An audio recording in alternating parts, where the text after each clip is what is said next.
म्हणजे लोक रिटायर झाली की काय डोक्याला ताप घरामध्ये बसतात आणि मग खूप त्रास होतो, पण कलापिनीमध्ये ज्येष्ठ इतकं काम करतात की तरुणांनाही लाजवतील. तर असं स्वास्थ्य योग्यांची पण एक खूप छान टीम कलापिनीमध्ये आहे. ते काय काय करतात आणि आता वर्धापन दिन कधी आहे त्याची माहिती देण्यासाठी अशोक बकरे यांना मी आमंत्रित करते.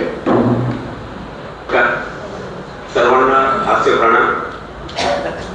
बकरे काका हसून स्वागत करा, त्याशिवाय काय होईल म्हणजे काय होईल बघ. सगळे जरा हात मोकळे ठेवा, आपण सगळ्यांचं हसून स्वागत करूया.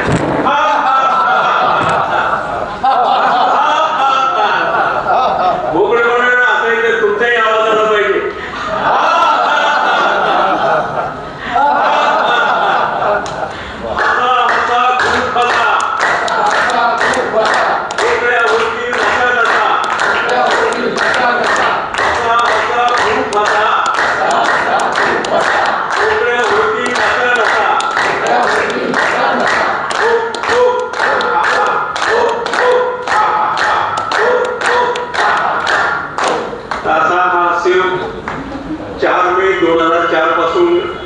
डॉक्टरांच्या संकल्पनेतनं या तळेगाव सारख्या ग्रामीण भागामध्ये सुरू झाला आणि गेली 22 वर्ष तो एकही सुट्टी न घेता, म्हणजे शनिवार रविवार सुद्धा सुट्टी नाही, असा अखंडितपणे चालू आहे.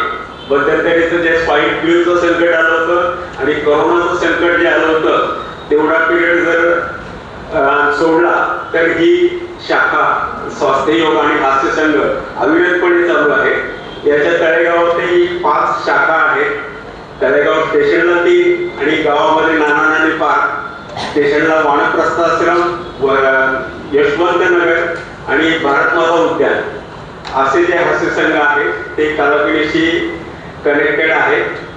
पुण्याची जी नवचैतन्य हास्ययोग संस्था जी आहे विठ्ठल काटे यांची, त्याची ही 8 नंबरची शाखा आहे कलापिनी स्वास्थ्य योग. आणि कलापिनीचे तिथेही जे कार्यक्रम होतात त्या कार्यक्रमातही कलापिनी हास्ययोग सहभागी होतो आणि कलापिनीच्या इतर सर्व कार्यक्रमात या हास्ययोगी प्रत्येक कार्यक्रमासाठी मदत करतात. आणि याचा 22वा वर्धापन दिन 4 मे सोमवार दिनांक 4 मे 2026 साली 26 रोजी होणार आहे.